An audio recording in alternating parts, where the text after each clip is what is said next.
Hello everyone, welcome to Sanmarga classes. 14ನೇ ಪ್ರಶ್ನೆ, ಶ್ರಮ ಮತ್ತು ಉದ್ಯೋಗ ಎಂಬಂತ ಚಾಪ್ಟರ್ ಇಂದ 1986ರ ಬಾಲ ಕಾರ್ಮಿಕ ನಿಷೇಧ ಕಾಯ್ದೆಯು ಈ ವಯಸ್ಸಿನ ಒಳಗಿನ ಮಕ್ಕಳನ್ನ ಅಪಾಯಕಾರಿ ಉದ್ಯೋಗದಲ್ಲಿ ದುಡಿಯಲು ನೇಮಿಸಿಕೊಳ್ಳುವುದನ್ನ ನಿಷೇಧಿಸಿದೆ. ಓಕೆ, ಸೊ ಯಾವ ವರ್ಷ ಅಂತ ಕೇಳ್ತಾ ಇದ್ದಾರೆ ಮಕ್ಕಳೇ. ಬಾಲ ಕಾರ್ಮಿಕ ನಿಷೇಧ ಮತ್ತು ನಿಯಂತ್ರಣ ಅಧಿನಿಯಮ 1986ರಲ್ಲಿ ಜಾರಿಗೆ ಬಂದಂತದ್ದು. ಆಪ್ಷನ್ ಎ 18 ವರ್ಷದೊಳಗಿನ, ಆಪ್ಷನ್ ಬಿ 16 ವರ್ಷದೊಳಗಿನ, ಆಪ್ಷನ್ ಸಿ 14 ವರ್ಷದೊಳಗಿನ ಮತ್ತು ಆಪ್ಷನ್ ಡಿ 12 ವರ್ಷದ ಒಳಗಿನ.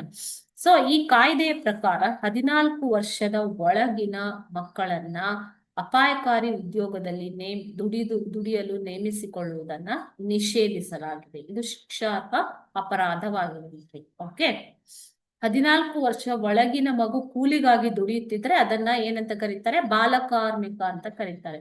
ಸೊ ಹಾಗಾಗಿ ಈ ಕಾಯ್ದೆ 14 ವರ್ಷದ ಒಳಗಿನ ಮಕ್ಕಳು ದುಡಿಯುವುದನ್ನ ನಿಷೇಧಿಸಿದೆ. Thank you.